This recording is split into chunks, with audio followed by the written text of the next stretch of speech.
Hello दोस्तों, नमस्कार। SM किसी चैनल में मैं आप सब लोगों का दिल से बहुत बहुत स्वागत करता हूं। फर्स्ट टाइम विजिट किया जरूर चैनल को सब्सक्राइब कर लेना, बेल आइकन को हिट करके ऑल सिलेक्ट करके रख लेना। चैनल का लिंक ऊपर आई बटन पे नीचे डिस्क्रिप्शन में मिल जाएगा। एंड आज के दिन की बात करें, जितने भी इंपॉर्टेंट वीडियोस है सबके लिंक नीचे डिस्क्रिप्शन में दिए हैं, आप चाहो तो उनको भी कवर कर सकते हो। तो चले दोस्तों, फिलहाल इस वीडियो को स्टार्ट कर लेते हैं। ठीक है दोस्तों, अभी हम लोग आ चुके हैं बिल्कुल हमारे नॉर्मल स्क्रीन के ऊपर। एंड दोस्तों, इस वीडियो में हम लोग उस टॉपिक के बारे में बात करने वाले हैं जिसके चलते बहुत सारे लोग ज़रूर परेशान यहाँ पे हो चुके होंगे।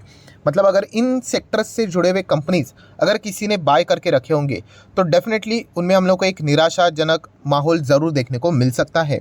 एंड वो चीज़ वैलिड भी है। मतलब हमने बिल्कुल भी नहीं सोचा था कि ऐसा कुछ चीज़ यहाँ पे हो जाएगी। बट आपको पता ही है कि जो भी फैसले लिए जाते हैं सरकार की ओर से, राइट, उसको तो यहाँ पे फॉलो यहाँ पे करना ही पड़ता है। एंड इसी चीज़ से रिलेटेड हम लोग को यहाँ पे अच्छा खासा झटका इस ओवरऑल सेक्टर को यहाँ पे लगते हुए देखने को यहाँ पे मिला था। मुद्दे की बात यही आती है कि अभी इस झटके के बाद क्या ये सेक्टर वापस कम बैक कर पाएगा। एंड अगर हम हमारे पास अगर ये कंपनियों के शेयर्स अगर होंगे तो क्या कंटिन्यू रहने में या फिर मतलब इन शेयर्स को होल्ड करने में कोई समझदारी है। तो इन सारी चीज़ों को हम लोग यहाँ पे स्टेप बाय स्टेप कवर करने वाले हैं। जैसे मैंने कहा कि बहुत सारे डिसीजंस होते हैं। एंड सरकार अगर कोई डिसीजन लेता है दोस्तों, उसमें एकदम क्लियर कट एक बात होती है। कौन सी बात? यस, कि वो फैसला एक्सटर्नल फैसला होता है। एक्सटर्नल इशू मतलब आपको पता ही है कि कोई भी शेयर अगर गिर जाता है तो मैंने आपको बताया कि आइदर वो इंटरनल रीज़न के चलते गिरेगा या फिर एक्सटर्नल रीज़न के चलते। इंटरनल रीज़न बहुत डेंजरस होता है। इसका अर्थ ये होता है कि उस पर्टिकुलर सेक्टर के अगर मान लीजिए 10 शेयर्स है तो 9 शेयर्स ऊपर भाग रहे बट एक शेयर वो नीचे जा रहा है, मतलब उस कंपनी में कुछ गड़बड़ है, उसको हम लोग इंटरनल इशू बोलते हैं। बट अगर कोई कंपनी के सभी के मतलब एक सेक्टर के शेयर्स मान लीजिए 15 शेयर्स है, 15 के 15 शेयर्स डाउन है, मतलब हम कह सकते हैं कि उस सेक्टर में ही कुछ गड़बड़ है या फिर उस सेक्टर में कोई तो ऐसी खबर आ गई, अपडेट्स आ गए, अमेंडमेंट्स आ गए जिसके चलते वहाँ पे गिरावट देखने को मिली है। जो सरकार फैसला लेती है वो एक्सटर्नल ही इशू बनकर यहाँ पे सामने आ जाता है। एंड जो सरकार ने फैसला लिया इसके बाद ये सेक्टर के शेयर्स नीचे गिरे तो ये एक्सटर्नल इशू है, राइट। तो ये बेसिक पॉइंट आप लोगों को पता होने चाहिए। तो सबसे पहले आप लोगों को पता ही है दोस्तों कि IRDAI इंश्योरेंस सेक्टर का रेगुलेटरी बॉडी की अगर हम लोग बात करें, ये है हेड बॉडी। आप अगर नीचे भी चले जाओगे तो आपको मिलेगा, ये देखिए रेगुलेटरी बॉडी लिखा हुआ है IRDAI। 1999 में इसके यहाँ पे हम लोग को फाउंडेशन होती हुई देखने को मिली थी। अगर हम लोग बात करें इंश्योरेंस सेक्टर से रिलेटेड सारे बड़े फैसले जो होते हैं इस सेक्टर से जुड़े हुए, वो इस बॉडी के साथ यहाँ पे सरकार डिस्कस करके ही यहाँ पे लेती है। एंड बीच में हम लोगों ने देखा था कि सरकार के बार बार मीटिंग्स IRDAI के जो हायर लेवल के जो ऑफिसर्स है, अथॉरिटीज़ है, उनके साथ बार बार देखने को मिल रहे थे। एंड ये मैं पर्सनली एक्सपेक्ट कर रहा था, मैं अगेन वर्ड का इस्तेमाल करना चाहूँगा पर्सनली, कि इस सेक्टर से रिलेटेड बहुत अच्छे फैसले आएंगे करके। क्योंकि कोविड के बाद तो इस सेक्टर में तो कोई दम देखने को नहीं मिला था। तो इतने बुरे हालात से गुजरने के बाद सरकार कुछ ना कुछ अच्छा लेकर आएगी। बट उसके बाद जो फैसला हम लोग को देखने को मिला, कौन सा? यस, बजट में निर्मला सीतारामन जी की अगर हम लोग बात करें, मतलब 1 फेब को जो फैसला आया था, मतलब बजट में सबसे ज़्यादा हाईलाइटेड पॉइंट यही रहा था कि सरकार ने जो नया टैक्स रिजीम यहाँ पे इंट्रोड्यूस किया, ठीक है, मतलब इसके पहले भी हुआ था बट बताया था कि 7 लाख तक आपको कोई भी मतलब इनकम अगर आपकी होगी तो कोई टैक्स नहीं लगेगा। 7 लाख के ऊपर चले जाएंगे तो आपको स्लैब के हिसाब से टैक्सेशन देना पड़ेगा। ये नॉर्मल सी चीज़ है।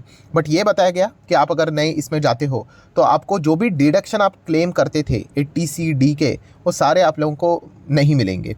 जैसी ये खबर सामने आ गई, आप सभी लोगों को पता ही है कि बहुत सारा हम लोग को हंगामा होते हुए देखने को यहाँ पे मिला था। मतलब सबसे पहले तो हम लोग को क्या क्या चीज़ें देखने को यहाँ पे मिली थी कि जो क्लेम आप कर सकते थे वो भी नहीं मिलेगा। एंड उसी के साथ साथ और भी बदलाव किए गए, जैसे कि हायर प्रीमियम पॉलिसी जो रहते थे उनको भी टैक्स ब्रैकेट के अंदर लेके आ गए।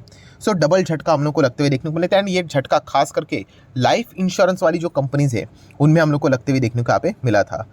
उसके बाद आप लोगों ने देखा होगा कि जो लाइफ इंश्योरेंस वाली कंपनी है जैसे कि HDFC लाइफ, ज़बरदस्त हम लोग को गिरते हुए देखने को मिला। अगर मैं 6 महीने का चार्ट पैटर्न ओपन कर दूँ, आप देख सकते हो उसके पहले बहुत अच्छा कर रहा था। क्यों कर रहा था अच्छा? क्योंकि सरकार इंश्योरेंस सेक्टर को बढ़ावा देने की बात कर रहे थे हायर लेवल अथॉरिटी के साथ। जैसे अभी मैंने बोला ना कि IRDAI के साथ बातचीत कर रहे थे।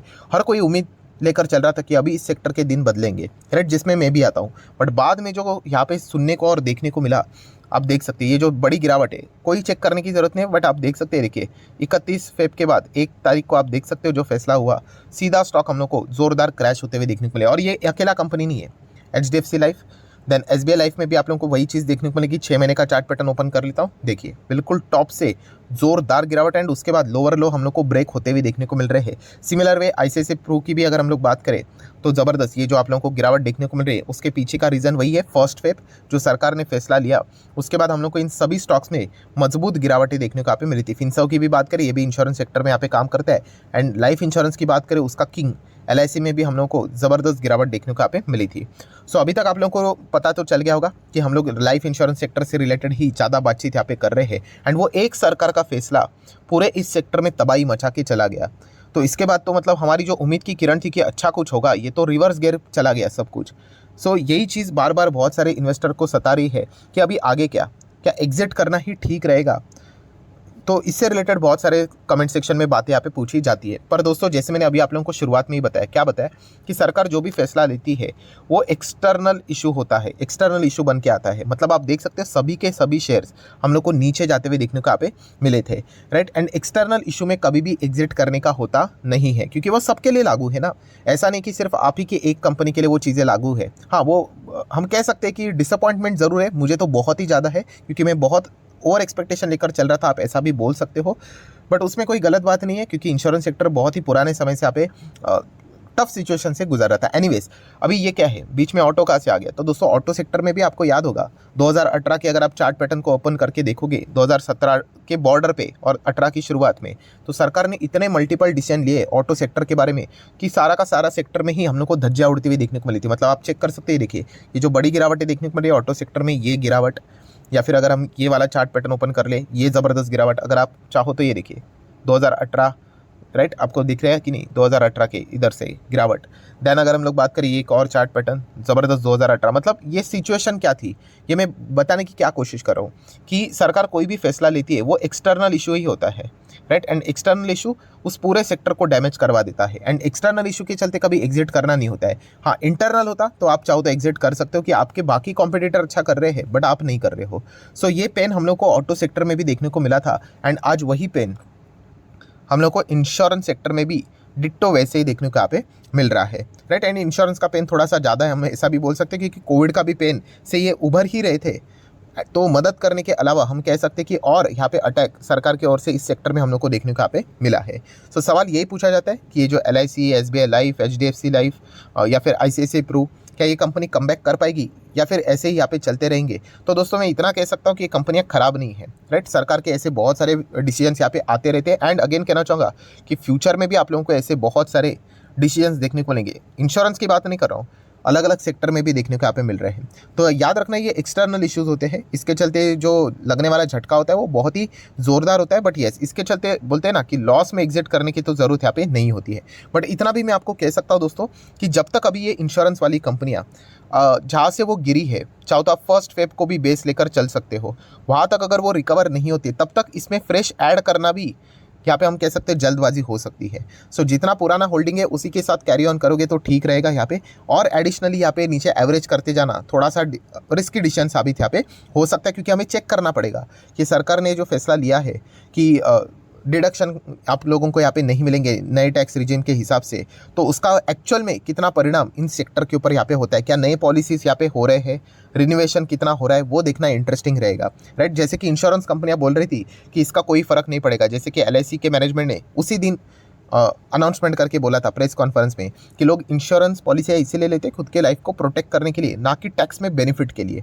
सो उनकी बात तो बिल्कुल सच थी, बट कुछ ना कुछ तो लोग ऐसे भी होते हैं कि सिर्फ यहाँ पे हम लोग को डिडक्शन मिल जाते हैं, राइट, 80C के अंडर, इसलिए वो इंश्योरेंस यहाँ पे लेते थे। सो उनकी तादाद कितनी है, कितने नंबर ऑफ संख्या में वो इंश्योरेंस लेते थे एंड अभी कितने सारे लोग क्विट करेंगे, उससे हम लोग को रियल पिक्चर पता चलेगा कि वाकई में इस सेक्टर को इस डिसीजन सरकार के फैसले के चलते डैमेज हुआ है या नहीं हुआ है। कुछ हद तक तो डैमेज ज़रूर होगा, बट बहुत अगर डैमेज अगर बड़ा रहेगा तो फिर रिकवरी के लिए भी बहुत ज़्यादा टाइम यहाँ पे लग सकता है। बट पर्सनली मुझे ये मैं फील करता हूँ कि जितना हम लोग आगे बढ़ रहे हैं दोस्तों, तो इंश्योरेंस से रिलेटेड जो एक्चुअल इंश्योरेंस क्या करता है कि अगर आपको कल कुछ हुआ तो आपकी फैमिली को उतना पैसा मिल जाएगा ताकि उनको फाइनेंशियली कोई दिक्कतों का सामना ना करना पड़े। तो इस चीज़ से रिलेटेड इंश्योरेंस लिया जाता है, ना कि डिडक्शन के चलते। सो ये अवेयरनेस मुझे ऐसा लगता है कि फाइनेंशियली जितना हम लोग आगे ग्रो कर रहे हैं, जितना कंट्री हमारा आगे बढ़ रहा है, तो ये करेक्ट इंश्योरेंस को देखने का जो नज़रिया है वो भी लोगों का ऐसा ही रहेगा, ना कि जस्ट टैक्स डिडक्शन के चलते। सो इसके ऊपर होने वाला जो परिणाम है शॉर्ट टर्म में ज़रूर हम लोग को देखने को यहाँ पे मिल सकता है, जो दिख भी रहा है, बट लॉन्ग टर्म में हम लोग ज़रूर कह सकते हैं कि धीमे धीमे करके चीज़ें वापस नॉर्मल लाइफ में हम लोग को कंटिन्यू करते हुए देखने को यहाँ पे मिल सकती है। पर ज़रूर हम कह सकते हैं उसके पहले इनको बहुत सारा पेन यहाँ पे से गुजरना यहाँ पे पड़ सकता है, ये भी बात उतनी यहाँ पे सच है। सो आप देख सकते हैं ओवरऑल इन कंपनीज के चार्ट पैटर्न सभी के सभी देखिए एक ही टाइम पे हम लोग को गिरते हुए देखने को मिले। सो ये एक्सटर्नल इशू है एंड एक्सटर्नल इशू के चलते हमें डरने की जरूरत नहीं होती है। ऐसी बात नहीं है कि आपके पास HDFC है सो आपकी कंपनी में कोई गड़बड़ी है, कोई बात नहीं। आपके पास ICICI भी होता, आपके पास SBI लाइफ भी होता, तो सेम सिचुएशन आपको फेस करनी यहाँ पे पड़ती। सो अगर आपके पास ये कंपनीज है, मुझे ऐसा लगता है कि लॉस में निकालने की जरूरत नहीं है, बट येस एड ऑन करने की भी जरूरत नहीं है, क्योंकि जब तक ये कंपनियां जो ये लेवल मैंने आपको बताया कि कोई भी कंपनी फर्स्ट वेब से जहाँ पे गिरी है वहाँ तक वो रिकवर नहीं होती है, तब तक उससे पहले ऐड ऑन करना ये थोड़ा सा मतलब जल्दबाजी यहाँ पे साबित हो सकती है। सो आशा करता हूँ जितने भी इंपॉर्टेंट पॉइंट्स थे, आपके डाउट्स थे, वो सारे यहाँ पे मैंने कवर यहाँ पे कर लिए। मार्केट में ये चीज़ें चलती रहती है दोस्तों, सरकार ऐसे बहुत सारे डिसीजन यहाँ पे लेते रहते हैं एंड इसके चलते सेक्टर में अच्छा खासा भूकंप भी हम लोग को देखने को मिल जाता है। बट सॉल्यूशन सिर्फ एग्जिट का अगर हम लोग लेकर चलेंगे तो बहुत सारे लोगों ने अगर ऑटो सेक्टर से भी एग्जिट किया होगा तो अभी उनका हम कह सकते हैं कि अच्छा खासा मतलब उनको रिटर्न्स मिल सकते थे। तो इसलिए कहना चाहूँगा इन चीज़ों को अच्छी तरीके से भी आप लोगों ने विचार करके ही डिसीजन यहाँ पे लेना चाहिए। सो ठीक है दोस्तों, आशा करता हूँ आपको ये वीडियो हेल्पफुल लगा होगा। तो चाहो तो इसको आप लाइक एंड शेयर कर सकते हैं। डीमैट अकाउंट अगर आपने अभी तक ओपन नहीं किया है तो लिंक नीचे डिस्क्रिप्शन में 25 वीडियो की लिस्ट आपको बिल्कुल फ्री ऑफ कॉस्ट मिल जाएगी। आपका नाम, कौन सा अकाउंट आपने लिंक के थ्रू ओपन किया है, प्रॉपरली कमेंट सेक्शन में मेंशन कर देना, तो हफ्ते भर के अंदर अंदर सारे लेक्चर्स मेरे साइड से फ्री ऑफ कॉस्ट प्रोवाइड कर दी जाएंगे ताकि आप शेयर मार्केट को आसान भाषा से सीख सको। So that's it, thank you very much दोस्तों, we will be meeting our next video. तब तक के लिए बाय बाय।